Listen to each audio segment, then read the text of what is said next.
Hola, bienvenidos, ¿cómo están? Otra edición de Error Tipo 2. Y hoy con el enorme placer y también alegría de poder conversar con una persona a quien yo respeto y admiro mucho y de quien estoy seguro que vamos a aprender mucho. Me refiero al doctor Rolf Luders, que está en Chile, en su casa, y que tiene la deferencia de conversar con nosotros de economía.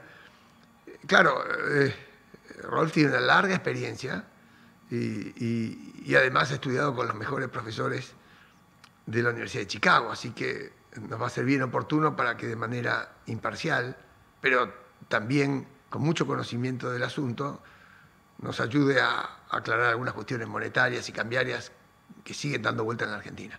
Rolf, es un enorme placer poder conversar con vos este rato. ¿Cómo estás? Muy bien, gracias, Walter. El placer es mío, ¿ya? De poder conversar contigo Bueno, y de aprender. contame primero, porque yo sí que conozco la historia, pero quienes nos ven a lo mejor no están tan familiarizados. ¿En qué años estuviste en Chicago? ¿Con quién estudiaste? ¿Qué fue tu tesis? Contanos un poco, si fuera tan amable. Sí. A ver, mira, la tesis fue una historia monetaria de Chile y la escribí a fines de los años 50, comienzos de los años 60, en momentos en que Milton Friedman estaba escribiendo también su historia monetaria, que es muy famosa, sobre Sí, todo el capítulo sobre la Gran Depresión. ¿Quieres que siga? sí, claro, por supuesto que quiero escucharte Ya. más. ¿Y por Bueno, qué, por qué te apasionaron las cuestiones monetarias? en esos años en Chile, el principal problema por lejos era la inflación, ¿verdad? La economía estaba creciendo a una tasa razonable, ¿no? Pero nosotros teníamos tasas de inflación muy altas, que llegaron a ser del 80% por año. Comparado con Argentina, eso obviamente eh, no parece alto, pero en esa época eso era una tasa de inflación muy alta. Casi estábamos con la hiperinflación. Entonces era la principal preocupación. Y en Chicago, Milton Friedman tenía un seminario sobre moneda y banco al que yo asistía. Nosotros estábamos estudiando en Chicago en virtud de un proyecto entre la Universidad Católica de Chile, Sí, la Universidad de Chicago y la Agencia de Ayuda de los Estados Unidos. sí. Y teníamos que asistir a un seminario que se llamaba de América Latina. Entonces, esa era nuestra obligación. Sí. Pero dado que la inflación era el principal problema y dado que Milton Friedman era en esa época ya probablemente el monetarista más importante, bueno, yo asistía también al Claro, seminario claro. de él, ¿verdad? De moneda y banco. Ahora, ¿Mm? contame esto. El presidente, y para ponerte un poco en contexto de lo que está pasando acá, desde el día que asumió dice que la inflación es la peor cosa que le pasa a la Argentina y su principal batalla es reducir el índice de inflación. Después vemos cómo y a qué costo. Pero tiendo a creer que vos coincidís con ese diagnóstico inicialmente. No sé si lo único importante es bajar la inflación, no sé si la inflación se puede bajar súper rápido o qué, pero supongo que esa declaración del presidente te parece que tiene mucho sentido. Eh, Mire, yo creo que la estabilidad macroeconómica, y eso significa, ¿verdad?, tener una inflación baja, y cuando hablo de baja, 2 3 4% no más, ¿verdad? Al año, Eh, al año, al año, claro. exactamente, al año, ¿verdad? Es una condición absolutamente necesaria para el crecimiento y el desarrollo de los países. Entonces, es como una cosa que tiene que darse para que pueda haber progreso económico. Está mal si digo que la moneda sana, ¿no? Es como si fuera, no voy a decir que un lubricante, un aceite de la economía, digo como una rueda, ¿no? Yo siempre me imagino que si una rueda fuera hexagonal, los esfuerzos que habría que hacer para mover las cosas serían infinitamente más grandes. Y si vos tenés una moneda que no es redonda, que está pinchada o que está deformada, al fin del cuento la economía para moverse le cuesta mucho más. Ni te cuento si el auto está en llanta, ¿no? ¿La analogía se puede aplicar o está mal?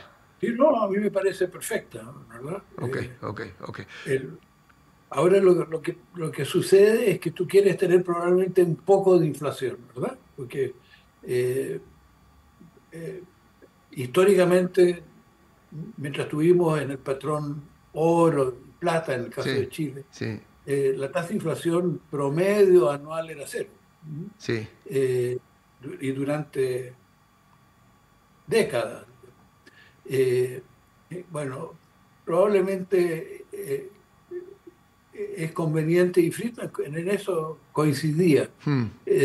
tener una pequeña tasa de inflación, ¿verdad? Como 1 o 2%, qué sé yo, Sí, una tasa baja de pareciera como inflación. que el mundo y los bancos centrales están como con una expectativa razonable. Dice 1 o 2%, acá no hay problema, va marchando todo. El tema es cuando las cosas se complican. Y justamente Milei quiere llegar a ese 2%, ¿no? De hecho, ha anclado el tipo de cambio y ha fijado un crawling peg de 2%, como queriendo dar señales que ahí quiere llegar, ¿no? Pero, Bueno, adelante. esa, Sí, es- es- esa política de fijar el tipo de cambio hacia adelante, que en Chile lo llamamos la tablita, sí. eh, lo que tiene como objetivo principal, creo yo, ¿no? Es generar expectativas de tasa de inflación implícita en el crawling peg, en la fijación cambiaria. Sí. Y yo creo que, supongo, ¿no? Ayuda a que los precios de los bienes que se importan y se exportan se alineen rápidamente a ese dólar. Yo creo que ahí se puede obtener un triunfo rápido, pero es la Es manera que, o la única manera de bajar la inflación, además de que me imagino que no tenés que emitir, y en eso mi ley creo que tiene bastante cuidado.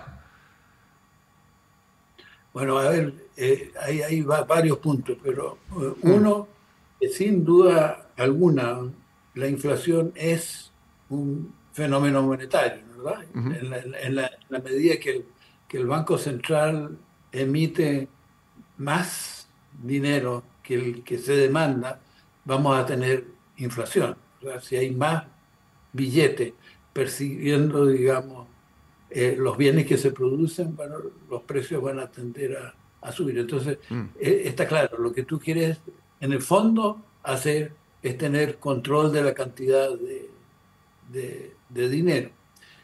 Sin embargo, es súper difícil controlar la cantidad de dinero si tú tienes una tasa de inflación alta y las expectativas son de una tasa de inflación alta, ¿no? mm. Entonces, si uno quiere bajar la tasa de inflación de una tasa de inflación alta, lo que hay que hacer, creo yo, ¿verdad?, es generar las expectativas de inflación que uno quiere que haya.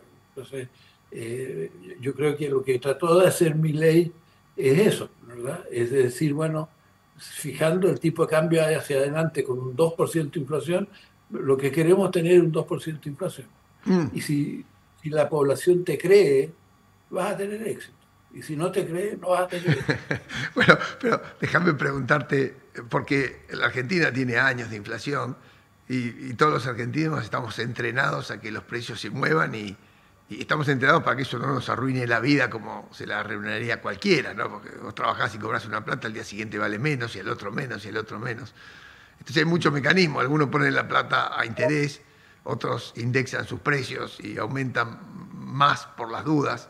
Y hay una inercia que cuando vos tenés fenómeno inflacionario marcado y en ascenso, hay una inercia que viene de atrás. Entonces, la pregunta concreta en términos técnicos es, imaginamos que fijamos como Milei el tipo de cambio en 800, hacemos un crawling peg del 2, pero que la inflación medida desde el principio del año para acá supera largamente esa tasa de devaluación del 2% que se fija desde el gobierno. Entonces, algunos empiezan a decir, bueno, pero ¿sabes qué pasa? Que los precios en promedio, porque también hay que advertir eso, en promedio, porque algunos suben, otros bajan, algunos suben mucho, mucho, otros no, te está trazando el tipo de cambio. Che, no te das cuenta que te está trazando el tipo de cambio. Entonces hay dos preguntas.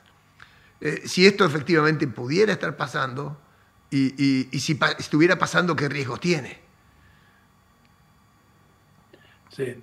Bueno, te voy a responder con la experiencia chilena. Claro, por favor. En Chile, en los años 70, en los años 70, fijamos el tipo de cambio para adelante, ¿no? ¿Verdad? Con la tablita. Y nos pasó exactamente lo que dices tú, que el peso se fue apreciando y apreciando hasta que no dio para más, ¿no? Entonces, eventualmente tuvo que devaluarse, eh, con consecuencias bastante graves, yo creo, para el crecimiento y en general, digamos, el desarrollo del país. Entonces, hay que tener cuidado con esa apreciación del peso, Mm, porque a la larga, digamos, si si los agentes económicos no creen en la tablita, digamos, no creen en el crawling peg, no creen en que la tasa de inflación va a ser 2%, esa apreciación va, va a generar una pérdida de competitividad del país que a la larga mm. no es sustentable, Sí, ¿verdad? Y hay que devolverlo. se te, Entonces, se te rompe el vaso y sí, se te rompe la confianza, digamos, que eso claro, políticamente debe tener otros costos adicionales a los económicos que nos mencionás, ¿no? Tal como yo lo entiendo. sí, Pero sí. explícame un poco esto de la confianza, por favor, porque cuando un gobierno tiene pocas reservas, y eso es lo que sucede en Argentina, porque le dejaron el Banco Central en rojo, y la gente está tan acostumbrada a correrse de los pesos a los dólares, y acá sabemos que los pesos sobraban porque además se emitieron muchos antes que llegue Milei. Entonces el gobierno empieza perdiendo 4-0 el primer tiempo, ¿no? Porque no tiene dólares, le sobran pesos, tiene una tasa de interés volando y tiene la economía en recesión. Bueno, agarra un caso que como no se corrigió antes con una brutal devaluación o con qué, le toca empezar a meter mano y ir desactivando los cables de la bomba, ¿no? Me pareciera como que dice, bueno, vamos a desactivar el problema fiscal, vamos a con una guadaña cortar todo el gasto, vamos a desactivar el problema monetario, vamos a emitir menos y entonces con la caída de la inflación vamos a ir bajando la tasa de interés que estamos pagando en pesos. Pero le quedó el tema del tipo de cambio, que parece en la película el cable verde, ¿no? Hay que sacar el cepo, hay que sacar el cepo. Entonces algunos dicen, mira, si sacas el cepo, el dólar se te puede ir un poco para arriba, tendrás una inflación y un saltito, pero esto se acomodará. Y hay otros que dicen, y creo que el presidente piensa eso, si saco el cepo y la gente que está en los bancos se asusta, que en la Argentina es probable, se van todos corriendo al dólar, no tengo reserva y se me escapa todo lo que hice hasta acá o todo lo que intenté hasta acá. ¿Esas explicaciones te parecen atendibles de los dos lados o qué debiéramos mirar para entender en qué punto estamos? Y bueno, yo pienso que probablemente, no, mira, no sé qué hacer ahora, digamos, en el caso argentino, pero eh, mi, mi, mi, mi impresión es que lo que habría que hacer es, en vez de fijar el tipo de cambio con el 2% para adelante, eh, fijarlo con una tasa que sea más cercana a la tasa de inflación, pero con una tendencia decreciente, que es lo que se hizo en Chile. Y en Chile creo que funcionó razonablemente bien hasta debiera haberse probablemente devaluado antes. Pero eh, no sé si me explico, Sí, Walter. perfecto. Lo que vos Eh, me estás diciendo es que habría que ir pisando el freno de a poco y no meter un frenazo total claro, de 2% claro, de una claro, vez. Entonces, mira, vas tocando el claro. freno con el pie y vas frenando de a poco, casi al ritmo que viene frenándose la inflación, porque si no el tren te pasa de Sí, largo por al lado, si sí, te comprendí bien. ¿verdad? Y vas ajustando las expectativas, ¿verdad? Mm, mm, Porque al final de cuentas, la política monetaria funciona bien si tú tienes ancladas las expectativas de inflación, ¿m? mm. Que es lo que sucede acá en este país.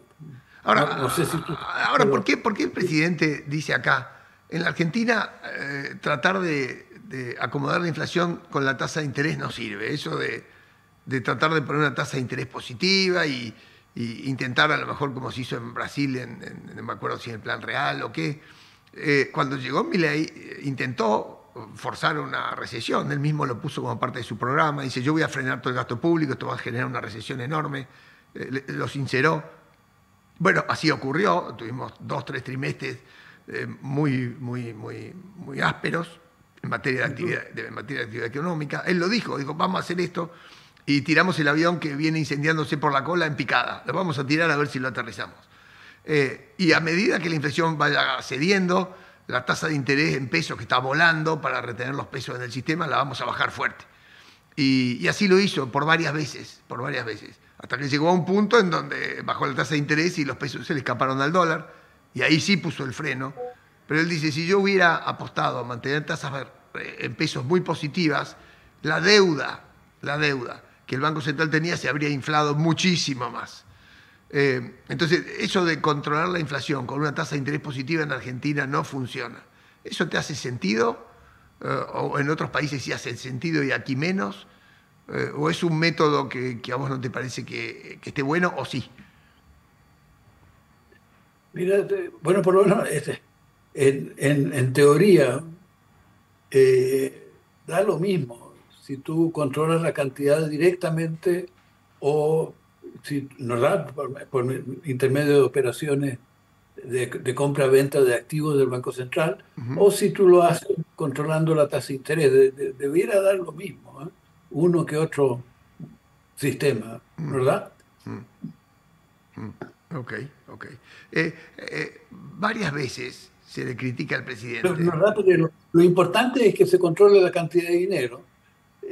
Y más importante que eso incluso es que, ¿verdad?, ese control de la cantidad de dinero lleve al control de las expectativas de inflación acorde con lo que el Banco Central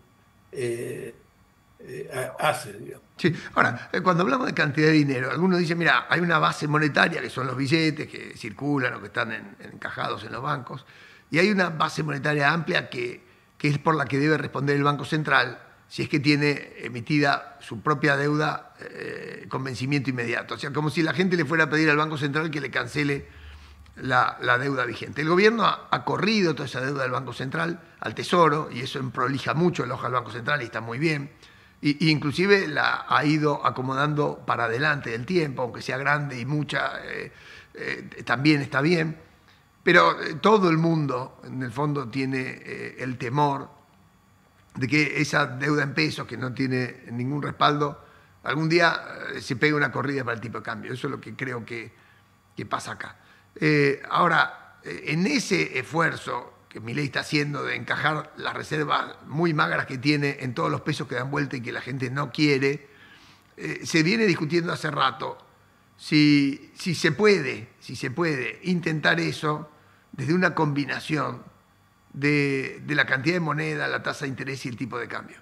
Y siempre sale a la luz una máxima económica que dice, bueno, hay que tener cuidado porque no se puede manejar la cantidad de moneda, la tasa de interés, el tipo de cambio, todo junto, no se puede, no hay modo. ¿Qué es lo que significa bien eso? ¿Qué es esa explicación que sale de la boca de cualquier economista cuando vos decís, mira, la cantidad de moneda va a ser tal, la tasa de interés va a ser tal y el tipo de cambio va a ser tal? Dice, no, alinear esas tres estrellas caprichosamente y desde la política del gobierno no se puede. ¿Por qué no? ¿Y por qué sale ese tema todo el tiempo a la luz? Sí, no. Claro,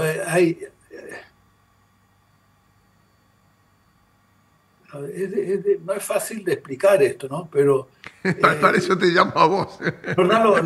Lo que pasa matemáticamente es re sencillo, ¿verdad? Si tú tienes una ecuación, ¿verdad?, de 4 variables y fijas las 4, puede haber una incoherencia entre ellas, ¿verdad? Y en cambio, si fijas 3 y dejas libre la tercera, vas a tener un sistema coherente, ¿no? Sí. Sí. Mira, entonces, como que el mensaje que yo quiero dar, digamos, Sí. es de que lo importante es controlar las expectativas, ¿verdad? Ahora, depende de qué, pero yo creo que en el caso argentino la expectativa de inflación, ¿verdad? De que la gente realmente te crea que tú vas a tener una tasa de inflación del 2%, 3%, no sé cuál es la meta Sí, sí, que sí. tienen ustedes. Pongamos que quiera converger a 2%, que es lo que está diciendo, y me parece bien. Es más, dice a 2 o a uno, no sé, no importa. Al presidente en el discurso no le falta convicción y ni énfasis. Y al parecer, y yo creo que todo el mundo va viendo, que él hace todo lo posible, inclusive a veces de manera desprolija, para que la cantidad de emisión no se le vaya de las manos. Eso lo hace. Pero la duda en la Argentina está puesta en que los argentinos, que estamos dolarizados, mentalmente dolarizados, y muchos también tienen dólares en sus casas o en las cajas de seguridad o afuera, dormimos con un ojo abierto mirando el tipo de cambio. Eso en Chile no es así, en Brasil no es así, a lo mejor en Perú un poco más sí es así, pero acá todo el mundo está pendiente del precio del dólar. Entonces, como hay dos dólares, uno oficial del cepo y otro que es el blue, que todo el mundo mira de reojo, cuando estos se separan un poco entre sí, la gente empieza a dudar si esto de que no va a haber inflación se va a transmitir a un tipo de cambio estable o no, porque hay unas dudas sobre eso. O sea, mientras exista el cepo, la gente va a decir, bueno, pero ese dólar oficial muchas veces fue al blue y se te puede escapar y hay brecha y conviven los dos. Entonces, ¿cuál sería tu Pero recomendación? la solución, no sé, a mí se me ocurre que la solución es subir el tipo de cambio oficial en forma importante y liberalizar el tipo de cambio, o sea, liberalizar las operaciones financieras totalmente de tal manera que creo que lo tienen ustedes, ¿no? Sí, Eh, bueno, y ahí, digamos, si se fijó suficientemente alto el oficial inicial, eh, vas a tener probablemente en el corto plazo un fuerte influjo de dólares y por un lado, y por el otro lado vas a tener credibilidad, eh, ok, entonces, ¿verdad? sí, Porque, eso aquí se dice hay que levantar el cepo. Acá en la Argentina se dice así, hay que levantar el claro, cepo. claro, Claro. claro, y yo lo haría lo antes posible. Lo antes posible.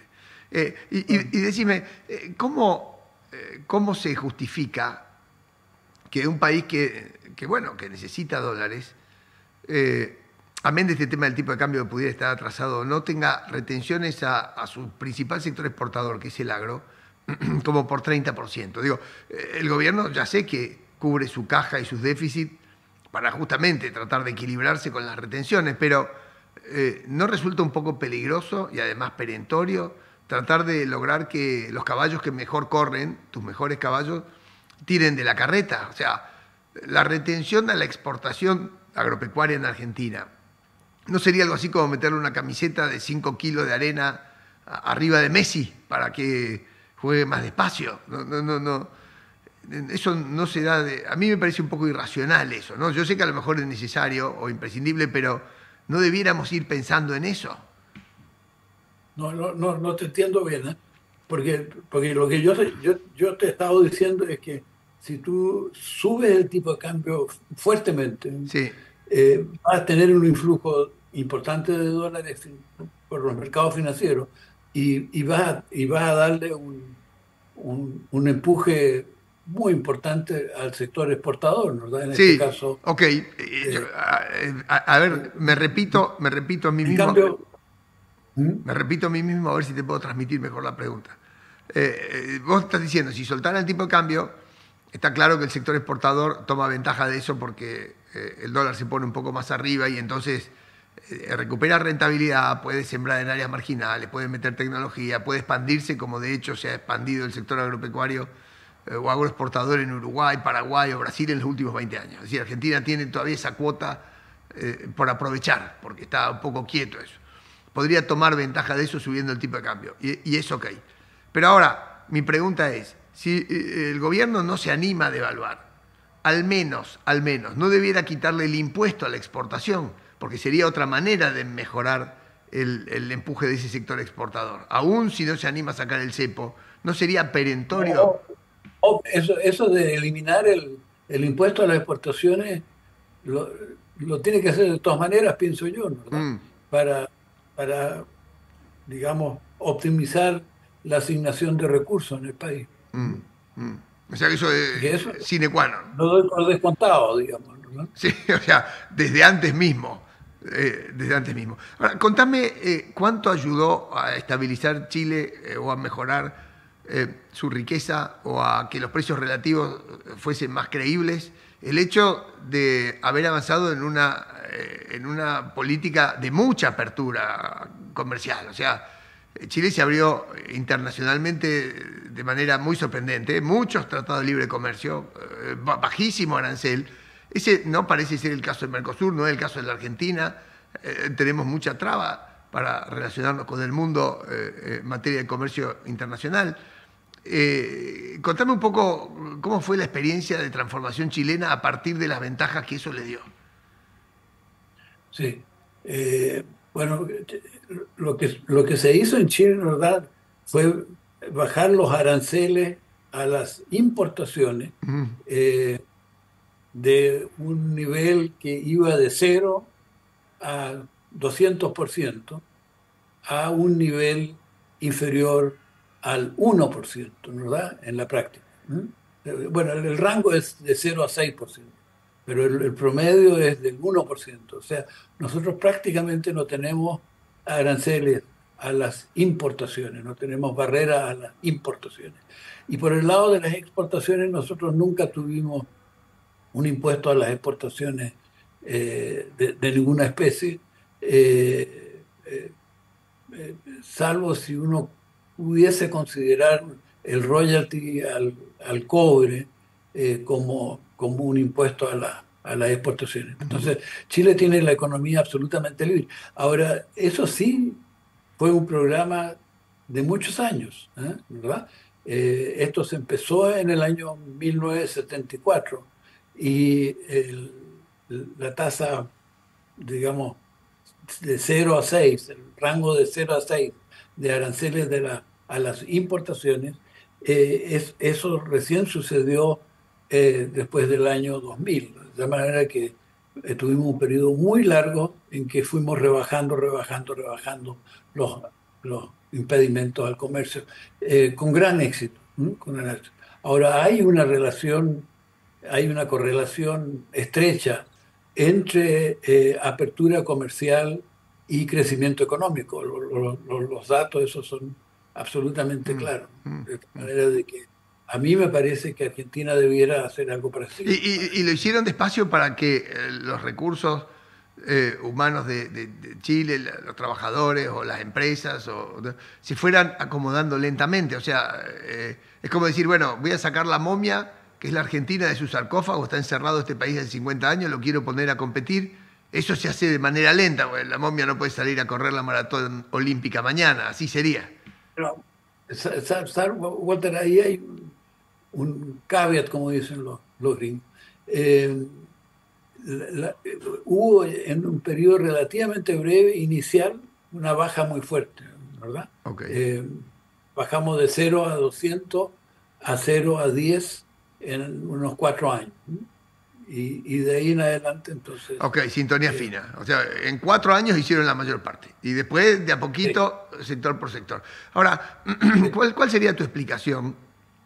Y, Ahora, oye, es un hecho que este tipo de transformaciones estructurales, digamos, importantes, ¿verdad? Tienen un costo en términos de desempleo y en términos de ingresos para ciertos sectores, ¿verdad? Benefician a otros. mm, mm. Claro, en la Argentina se hizo algo de eso como en los 90, pero lamentablemente, al final, por algunas cuestiones de los mercados mundiales y por otras propias de entrecasa, bueno, el gobierno tomó deuda externa, dejó que las provincias tomaran deuda externa y al fin de cuentas toda la apertura se hizo sin equilibrio fiscal y con atraso cambiario y eso se malogró. Entonces, cuando la gente mira para atrás nuestros ejercicios de apertura económica en los 80 y los 90, no estuvieron bien hechos. Por eso le presto mucha atención a cómo en Chile fueron exitosos y acá, las dos veces que lo intentamos, por incapacidad de mantener el equilibrio fiscal, lo malogramos, ¿no? Eso es una cosa peligrosa después para remontar una idea, no es cierto. Pero mi pregunta, un poco más formulada en términos brutos, sería esto. Uno mira a Chile y explotan el cobre fantásticamente bien hace muchos años, es una riqueza muy importante. Acá los yacimientos de cobre están cerrados, ¿no? Como está el gas en la segunda reserva de gas del mundo, en Vaca Muerta, abajo de la tierra, nadie lo ha sacado. Y así me animaría a hacer muchas comparaciones. Chile exporta mucho vino, mucha manzana, y lo producen en un pequeño patio, dicho respetuosamente. Argentina tiene todo un valle de Río Negro, no sé, 400, 500, 600 kilómetros, y Chile exporta más vino y más manzana que nosotros, en términos generales. Allí viven, no sé, 18 o 20 millones de personas y exportan igual o más que la Argentina completa. Entonces, y no solo eso, se han ingeniado para exportar servicios. Si los chilenos quieren ir al mundo, se toman Lanchile y a lo mejor, porque no son tanta gente, pasan por todos los países latinoamericanos recolectando brasileños, peruanos, argentinos para que ir a Europa y volver a Chile, ¿no? Porque al fin de cuentas sí lo hacen y exportan ese servicio a toda Latinoamérica. En el retail ayudan a que otros países como Bolivia o Perú puedan tener empresas como Sodimac o Jumbo o Easy, qué sé yo, que son empresas muy abiertas a la compra internacional, pero que organizan el retail en otros países y supongo que llevan dividendos para allá. ¿Cómo es que existe esa vocación tan exportadora en el empresariado chileno? En tanto, el empresariado argentino parece contentarse con un mercado interno que va desapareciendo, porque ya el mercado interno, ¿quién va a comprar auto acá en un país de tanta gente pobre? Chile hace muchos años tenía 40% de pobre, hoy debe tener 7 u 8. Argentina hace 30, 40 años tendría 6, 7% de pobre, hoy tiene 40. O sea, estamos exactamente al revés. ¿Cuál es tu impresión, si es que alguna vez hiciste esa comparación en tiempos presentes? Porque yo sé que vos muchas veces mirás del otro lado de la cordillera para mirar la suerte de los dos países, ¿no? Sí. A ver, eh, obviamente la liberación del comercio internacional de Chile eh, puso a Chile en el mundo, ¿verdad? Ujú. Porque, porque los empresarios comparaban los retornos a las inversiones en Chile con otros países y si resulta que era mayor en otros países, bueno, salían afuera, ¿verdad? Entonces, al liberar el comercio, al liberar en general los mercados, nosotros pasamos a ser ciudadanos en el mundo, ¿verdad? Mm, Inversionistas en el mundo. mm, Entonces, eso yo creo que es lo que explica por qué eh, en ciertas áreas, sobre todo, Chile tiene inversiones importantes en prácticamente todos los países de América Latina, pero también en Estados Unidos y algo en Europa e incluso ahora en China, ¿no? mm, Entonces, ese es una cosa, ¿no? La otra, lo otro que sucedió es de que Chile, por la vía de la desregulación y la privatización, eh, eh, generó una demanda por inversiones en rubros como la educación, la salud, los servicios eléctricos, el gas, qué sé yo, ¿verdad?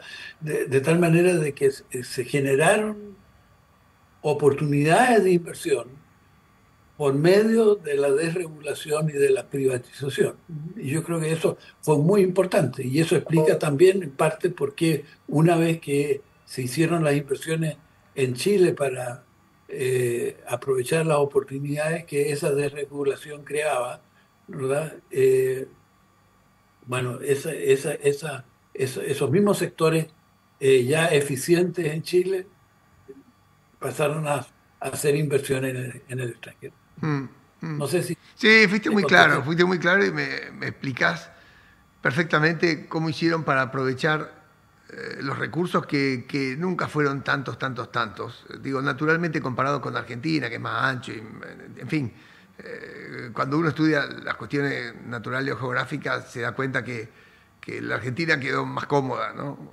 Que Chile. Y sin embargo, Chile con menos alimentos naturalmente o con más dificultades para producirlo, exporta alimentos, mucho más que nosotros, en algunas áreas específicas en las que se ha dedicado, ¿no? Y no se han dedicado a todas las cosas, sino a lo que les sale mejor. Y eso está clarísimo. Ahora, déjame... Oye, déjame antes de decir otra cosa que Sí. eh, porque parte importante, ¿verdad?, es esta desregulación, privatización, qué sé yo, de los distintos sectores productores de bienes y servicios en el país.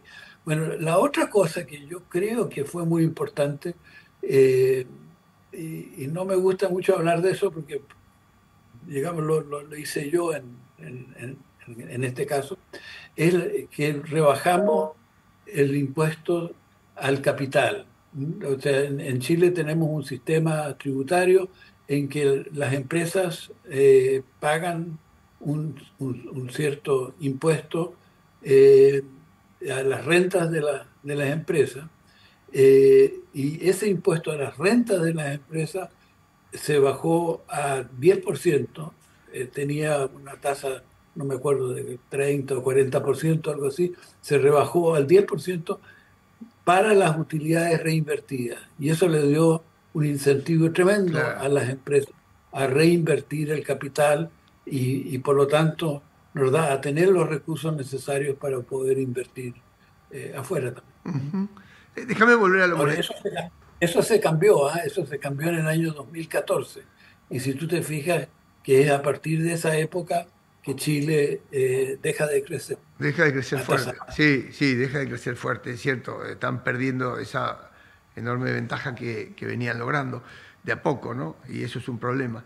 Déjame volver a la parte monetaria y ya para ir redondeando algunas preocupaciones, porque Argentina es país bimonetario en el fondo, ¿no? O sea, después de tantos años de que la gente huyó del peso, se acostumbró a guardar dólares, a pensar en dólares, a hacer sus grandes transacciones en dólares, a que haya colchones, a que los bancos estén llenos de dólares en latas de cajas de seguridad.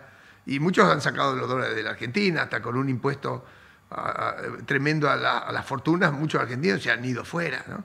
Hasta uno de los pocos empresarios bien exportador, que es el que ha desarrollado Mercado Libre o plataformas digitales que hoy están en toda Latinoamérica, se fue de la Argentina. O sea, hasta ese echamos, ¿no? Digo, hasta el que inventó la exportación de servicios argentinos.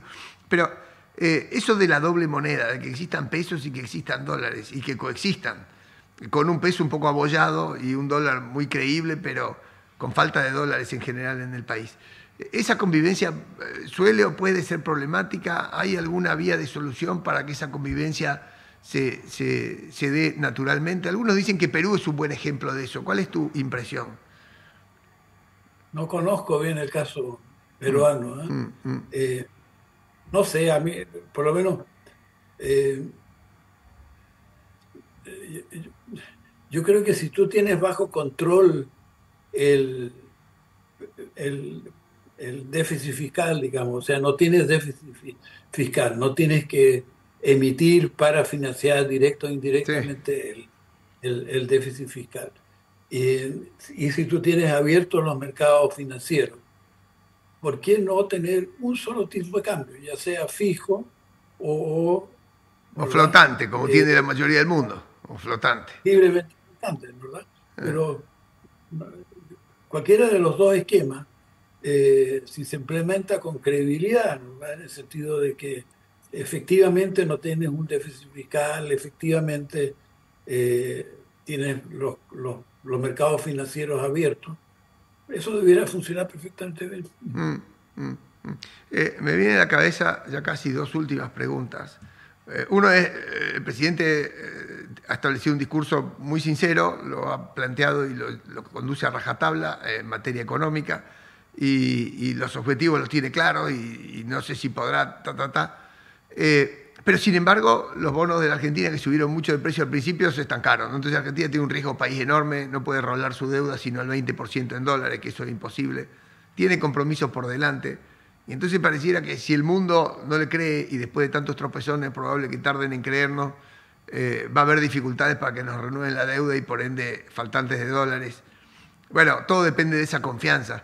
¿A vos se te ocurre algo que pudiera mejorar la suerte argentina en los mercados internacionales? ¿Hay algo que en las políticas... Fíjate que yo no sé, vuelvo a decir, no sigo el caso argentino Sí, en detalle, pero, pero a mí se me ocurre que lo que ha perjudicado enormemente a Argentina ahora en este episodio es de que se esperaba la dolarización y no sucedió la dolarización. Entonces, en verdad, la gente como que dice, bueno, ¿por qué no dolarizar? ¿Verdad? Mm. Y yo creo que eso es el problema. Y ese problema se resuelve ya sea dolarizando, ya sea fijando el tipo de cambio, ya sea liberalizando el mercado cambiario. Ahí te entendí. O sea que la gran incertidumbre, la gran incógnita es cómo vamos a manejar el tipo de cambio. No, no en materia fiscal, no en materia monetaria, donde parecen haberse controlado mucho las cosas, sino que Argentina tiene que dar más claridad en cómo va a convivir con ese precio tan importante que acá es el dólar. Importante porque en toda la economía lo es, porque acá somos muy sensibles a eso, ¿no? Eh, Bueno, y lo que pasa, te fijas que el hecho de que digamos, tipo de cambio más 2%, ¿no? sí. El PEC, ¿verdad? Eh, no haya producido una convergencia con el dólar blue indica que la gente no confía en el régimen cambiario que hay. Claro, eso es clave. Y hay brecha, y el gobierno está vendiendo algunos dólares para soportar la brecha. Entonces ahí todavía hay una inconsistencia. Me queda hacerte una última pregunta y que está asociada a esto. Porque si vos mantenés ese tipo de cambio al 2%, devaluándose al 2%, pero fijo, y de golpe tenés brecha, bueno, en teoría podrían pasar dos cosas, ¿no? Que algún día el oficial se acerque al blue, o lo que la mayoría de las veces pasa, que es lo que la mayoría de las veces pasa, pues se devalúa al final, o tener la expectativa, no sé si fundada o infundada, que el blue se acerque al oficial y baje, para lo cual tendría que bajar todos los precios de la economía, o por lo menos los bienes no transables. Entonces hay una discusión de hasta dónde se puede deflacionar y hasta dónde eso sería conveniente. Es como que en algún caso la recesión ayuda, que algunos precios bajen, que otros precios relativos se acomoden, pero existe una sensación de que, mirá, los precios van a bajar y vas a ver que el dólar va a bajar, el blue digo, y que los precios se van a reacomodar. Bueno, la recesión hace su trabajo en eso, pero digo, cuando uno va a la teoría económica en un escenario así y con estos. Mira, la experiencia chilena en eso es súper interesante, pues ya. Eh, por ahí, por el año 80, 79, 80, estábamos en una situación parecida, ¿verdad? En que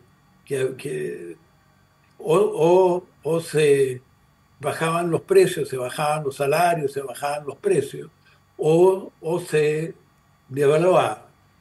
Y el gobierno estaba, en esa época, el modelo, digamos, de moda era el del ajuste monetario de la balanza de pagos, ¿verdad? En que tú fijabas el tipo de cambio, nosotros habíamos fijado el tipo de cambio, y por la vía de los flujos monetarios se ajustaba el tipo de cambio real al necesario para equilibrar, digamos, la balanza de pagos. Bueno, eh, grupos de empresarios apoyaban la idea de bajar salarios y precios. Otros grupos de empresarios decían eso jamás se puede hacer y lo que va a pasar eventualmente es que se va a devaluar. Bueno, ¿qué es lo que pasó en la realidad? Lo que pasó en la realidad es que el ministro de Hacienda de la época, Sergio de Castro, ¿verdad? Era partidario de mantener el tipo de cambio fijo y bajar los salarios lo que era el equivalente del Parlamento chileno en ese momento, aprobó una baja en los salarios del sector público e invitó al sector privado para que también bajara, digamos, los salarios, de tal manera, ¿verdad?, de hacer más competitiva la economía y no tener que devaluar. Eh, ese proyecto de ley, digamos, ¿no?, de bajar los salarios en el sector público, que lo aprobó en lo que era el equivalente del Parlamento en Chile en ese momento, cuando llega al escritorio de Pinochet, Pinochet dice ya, yo lo voy a aprobar, pero lo viene a ver el almirante Merino, que era otro miembro de la Junta y que estaba a cargo del equivalente del Parlamento en esa época, y el almirante Merino le dice, eh, general o no sé, compañero, lo que sea, tú vas a ser responsable de los disturbios, qué sé yo, que vamos a tener si se lleva a efecto esta rebaja de salarios en el sector público. Y Pinochet cambió de opinión, Mm. ¿verdad? Sí, claro, Y se traduciendo esto acá, digo, cuando vos tenés ajuste, al fin del día todo el país es más pobre y los precios de las cosas para los bolsillos de todos nosotros son más caros y tenemos que asumir esa realidad de que hubo mucha fiesta y mucho gasto y ahora toca pagar, ¿no? Entonces, estamos discutiendo en Argentina quién paga ese ajuste y pareciera ser que al punto en el que estamos, el reacomodamiento de los precios no se hizo del todo, porque falta acomodar el del tipo de cambio, que es crucial, ¿no? Si te sigo bien. Y entonces el gobierno... bueno, claro, tiene que ajustar el tipo de cambio y tiene que decidir si va a hacer un ajuste para abajo de precios internos y por lo tanto de ingresos y qué sé yo, recesión, o, o lo va a hacer al revés, por el sí, alza de los precios y la mantención de los salarios. Pero en ambos casos ahí hay un ajuste real que pendiente, hay que hacer. pendiente, exactamente. Y ahora la última pregunta, porque siempre existe la tentación o el deseo de creer en Papá Noel o qué. Dice, bueno, pero ¿sabes qué pasa? Si el Fondo Monetario te prestara una plata, o si la soja subiera de precio, que hoy está bajando, o si los argentinos confiaran y blanquearan muchos dólares para meter a la economía y que esto arrancara porque le creen al presidente o comprara el mundo los bonos del país y bajara la tasa de interés, todo ese ajuste pendiente por hacer, bueno, sería mucho más fácil de hacer y mucho más liviano y más llevadero porque al fin de cuentas tenés viento de cola y que te ayuda. Pero si nada de eso pasa, el ajuste se te viene encima igual. ¿Se puede en este contexto aspirar a que haya un rebote o un crecimiento rápido de la economía que te ayude a mitigar o a minimizar ese ajuste pendiente todavía que se vislumbra por el tipo de cambio? Bueno, teóricamente se puede, ¿no? Pero en la práctica no sé. Y yo siempre he sostenido que la mayor suerte que tuvo Chile, que como teníamos este régimen autoritario, los organismos internacionales, salvo bien al comienzo del proceso, no nos dieron, no nos prestaban recursos y teníamos que arreglarnos solos, ¿verdad? Y tuvimos que hacer el ajuste y eso fue lo que permitió entonces después el gran crecimiento. Entonces, yo no sé si es buena idea ir a pedirle plata Sí, claro, lo entiendo perfecto, pero caemos en casi lo mismo de antes, ¿no? Cuando no tenés muchos recursos naturales para producir alimentos, te las ingeniás para producir más alimentos, inclusive en una maceta, ¿no? Como hacen los japoneses. Y cuando por ahí tenés la posibilidad de hacerlo, y bueno, te relajás un poco porque al fin del cuento uno va siempre zafando, ¿no? Y a veces hace falta tocar fondo y darse cuenta que no hay más y que la escasez existe y que estás estrecho para tomar las grandes decisiones que te enfocan al mundo y que te vuelven competitivo, ¿no? A lo mejor eso en la Argentina todavía esté faltando y habrá que ver si lo entendemos o lo aprendemos o qué. Última pregunta, última pregunta. Oye, espérate, al respecto de eso, hay que considerar, oye, que estos procesos, que en el caso de Chile, no, mucha gente los tilda de extremos, digamos, demoran años, Años, sí. demoran años. Ahora, la última pregunta es esta, ¿no? Digo, porque en la economía muchas veces se dice, bueno, mira, en el modelo esto funciona así, las cosas van a ajustar así, estos precios van para acá, estos otros van para allá, esto se reacomoda, esto arranca, pim, pam. Y siempre hay como una explicación ahí técnica de cómo se va a ajustar la máquina para acomodar todos los equilibrios. Pero cuando uno hace política o monetaria o política pública en general, hay alguien que la está conduciendo y tiene un guante, tiene un bisturí, tiene hilos que cortar, otras cosas que sujetar mejor, otras cosas en las que no puede ceder en el timón, y eso va generando la confianza, estuvimos hablando de eso todo el tiempo. Es determinante la ejecución del plan, o sea, la manera de llevarlo adelante es determinante, más allá de que tengas ideas correctas o que lo que digas es razonable, ¿el cirujano importa o eso no es relevante? No, yo creo que sí, ¿no? De que es muy relevante. Eh, el problema de nuevo es que como no conozco bien la situación Sí, argentina, sí. pero en el caso nuestro, la verdad de las cosas es que ayudó mucho el régimen autoritario, ¿no? ¿Verdad? En poder hacer todas las transformaciones. Y entonces el problema que tú planteas se traslada, digamos, uno tiene que explicar qué pasó dentro del régimen militar que permitió que se hicieran estas transformaciones Claro, tan importantes, claro, ¿verdad? ahí hay una Y diferencia. yo sostengo que el Sergio de Castro, que fue el principal, digamos, el líder del grupo este que se llama los Chicago Boys, bueno, Sergio de Castro jugó un rol muy, muy importante Mm, por mm. su personalidad y su manera de Sí, ser y cómo actuó dentro de eso, ¿no? sí, Y yo creo que eso se escala en el caso de un régimen democrático claro, te y se, entiendo. se Claro, escala y se complica. claro, claro, claro, claro. Son otros tiempos, otras realidades, y acá hay que hacerlo dentro de la democracia, que es la regla de juego que tenemos, afortunadamente, pero esa democracia tiene que aprender lo importante que es hacer estas transformaciones y tiene que acompañarlas, porque si no, malograremos la oportunidad. O sea que el desafío Pero es otra cosa doblemente es grande. que Argentina tiene la ventaja de que ya tiene el ejemplo no solamente de Chile, pero antes de Corea y del sur, ¿no? Y de los países asiáticos, bueno, luego el de Chile y el de Perú también, ¿no? Porque Perú ha- ha crecido como diablo, digamos, en los Sí. últimos 10 años. Y bueno, habrá que ver si al fin del día un poco la cultura política también permite imaginarnos un país que se abra y que se decida a competir el mundo y el establishment que aquí está también sea un poco más amigable con esa clase de políticas. Te agradezco largamente el rato de conversación, la clase de economía que nos diste para tratar de entender algunas vericuetos, algunas cositas que están ahí metidas en el engranaje del funcionamiento de la economía que a veces no son fáciles de ver, ¿no? Así que apelamos a tu experiencia y a tu capacidad didáctica para poder entender mejor dónde estamos con tu ayuda. Te mando un abrazo fuerte, te doy otra vez las gracias y siempre un gusto escucharte y aprender de tus enseñanzas. Oye, igualmente, Walter, es realmente un placer conversar contigo, ¿no? Bueno, ojalá nos vemos Bueno, pronto. A las órdenes y que vaya todo bien.